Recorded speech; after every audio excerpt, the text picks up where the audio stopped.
Sri Lankan Prime Minister Harini Amarasuriya landed in New Delhi today in India for a 3-day visit. She is expected to visit her college, the Hindu college at the Delhi University. In fact, she's already done that. Today's a day-long visit of the Sri Lankan Prime Minister promises a blend of nostalgia, celebration and a showcase of college evolution with formal ceremonies, cultural performances and meaningful interactions that highlight the deep ties between India and Sri Lanka.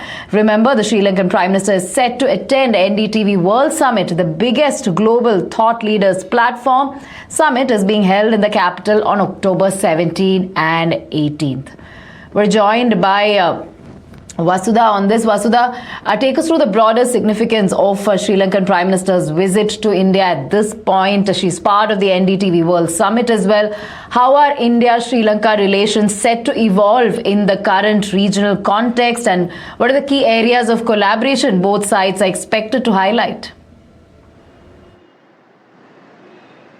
Well, 24 hours to go for NDTV World Summit 2025, Radhika, and I come to you from outside the venue of NDTV World Summit 2025. This is the iconic Bharat Mandapam, and I remember covering the G20 presidency that India hosted at Bharat Mandapam just 2 years ago, and the consensus statement that had come out talked about the importance of dialogue when it comes to the war between Ukraine and Russia. 2 years, a lot has actually happened, and now finally there's this NDTV World Summit that will also discuss the importance of India in international conflict and collaborations. And you see not just Harini Amarasuriya, who's the Prime Minister of Sri Lanka, but also former Prime Minister of UK Rishi Sunak will be participating in this summit. We also have former Prime Minister of Australia Tony Abbott, who has played a very important role when it comes to Indo-Pacific ties. He'll also be participating in this summit. And the Indian Prime Minister Narendra Modi is expected to speak tomorrow evening at around 8 o'clock, and he is expected to outline the importance of India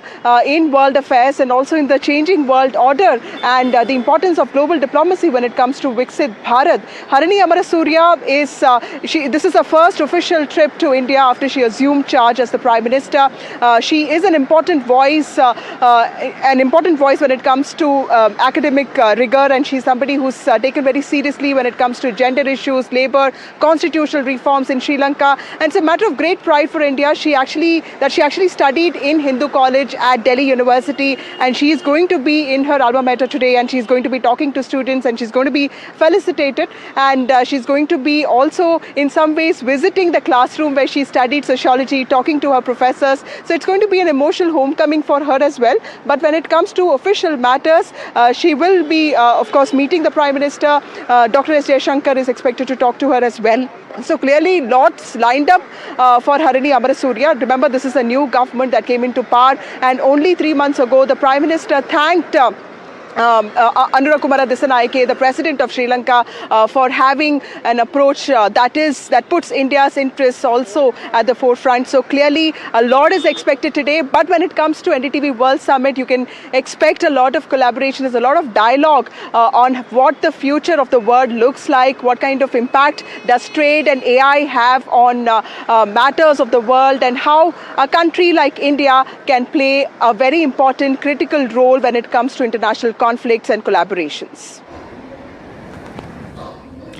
Absolutely, Vasudha. And also, if I may ask a couple of more questions, what message does her choice to visit her alma mater really before the formal bilateral meetings send about people-to-people diplomacy and India's cultural influence? One, and as far as the summit itself is concerned, how significant is it that the summit is hosting sitting former prime ministers together at a time of rising polarization in world politics? We are seeing policy makers, world leaders, and of course national leaders all in one platform. That's right. International collaborations, when it comes to India's role, it's very important to understand that India has often played the role of a peacemaker. It has often talked about how it's important to have dialogue when it comes to international conflict. And we have seen this in the case of both Ukraine and Russia as well. And Prime Minister has often spoken about how this is not an era of war, and this is a changing world order. And the Prime Minister is expected to speak on those lines.